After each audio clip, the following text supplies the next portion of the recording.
You think high knees are just a simple warm-up you can half-ass while scrolling your phone? Wrong.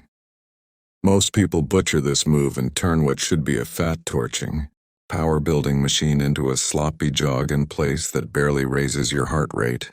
But when you do high knees the right way, it's one of the fastest ways to build explosive speed. Carve a rock-solid core and burn calories like you're sprinting uphill.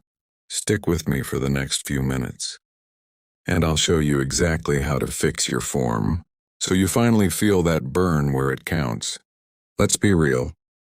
You've seen it in every gym. People doing high knees with slumped shoulders, knees barely coming up to their waist, arms flailing like they're swatting bees. They think they're working hard, but they're missing the whole point. The biggest mistakes? Leaning forward like you're about to face plant, letting your heels slam into your butt, or keeping your core completely asleep. When you lean forward, your hips stay back and your knees can't drive up. Your legs end up doing this tiny shuffle that feels like nothing. And if your core is loose, all that force goes straight into your lower back instead of your abs. Sound familiar? If you've ever finished high knees feeling tight in your back or hips, instead of pumped in your legs and core, that's why. Here's the light bulb moment most people never get. High knees aren't just running in place faster. They're a vertical sprint. Your goal is to drive each knee up as high as possible while staying tall and balanced, like you're trying to knee an invisible defender in the chest. The magic happens when you combine explosive knee drive with opposite arm pump and a braced core. Do it right and you'll feel your abs light up on every single rep. Do it wrong and you're just bouncing around wasting time. Alright, let's build this from the ground up. Start standing tall, feet hip-width apart, chest proud, eyes looking straight ahead. Imagine a string pulling the top of your head toward the ceiling. That's your posture, locked in the entire time. Now brace your core like someone's about to lightly punch you in the stomach. Not sucking in, not puffing out, just tight and stable. Like the foundation of a skyscraper holding everything steady. Begin marching in place slowly. Drive one knee up toward your chest, aim for at least hip height to start, while pumping the opposite arm forward, like you're elbowing someone behind you. The other arm drives back.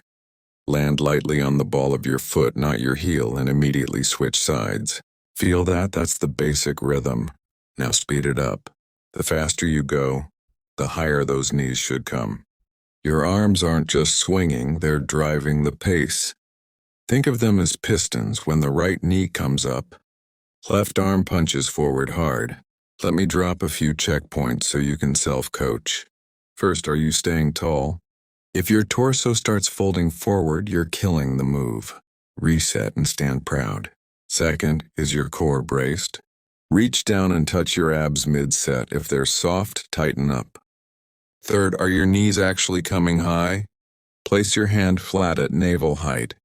If your knee doesn't hit your palm every rep, drive harder.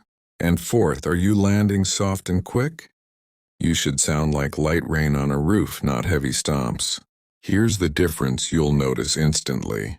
Wrong form, leaning forward, low knees. Loose core, feels like awkward shuffling. Your lower back gets tight, your hips feel stuck, and you gas out fast without much sweat. Right form, tall posture.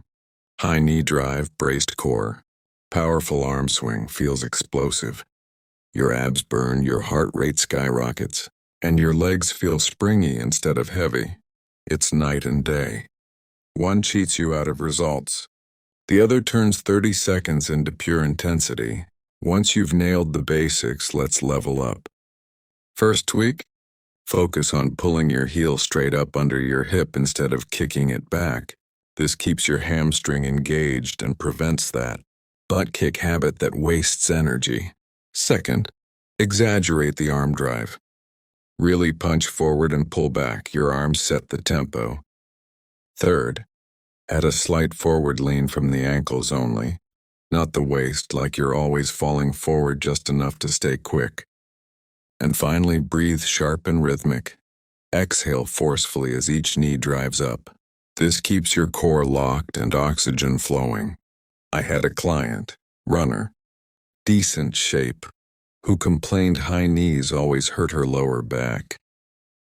Watched her do a set, slumped forward, core off, tiny knee lift. We fixed her posture first, stood her tall, braced her core, and suddenly her knees shot up higher without any extra effort. 10 minutes later, she was dripping sweat, abs screaming, and said, "I've never felt my core work like this." That's the power of small fixes. Let's lock this in. Stand tall, core braced, eyes forward. Drive knees to at least hip height, ideally chest if you're advanced. Pump arms opposite and hard. Land light on the balls of your feet. Stay quick, stay explosive, stay upright. That's it. Master these and high knees become one of your most powerful tools. Here's what I want you to do. Pause this video, clear some space, and do 20 seconds of perfect high knees using everything we just covered. Focus on posture, core, and knee height. Notice how much harder and better it feels. Then drop a comment below and tell me, did your abs finally wake up? Did you break a sweat faster than usual? You've got the blueprint now. No more sloppy high knees, no more missing the real benefits. Practice this form every time you warm up, every time you finish a workout, every time you need a quick cardio burst. Get it right and you'll move better, burn more, and build that explosive power most people never unlock. You're capable of way more than you think. Now go prove it. I'll see you in the next one. Keep grinding.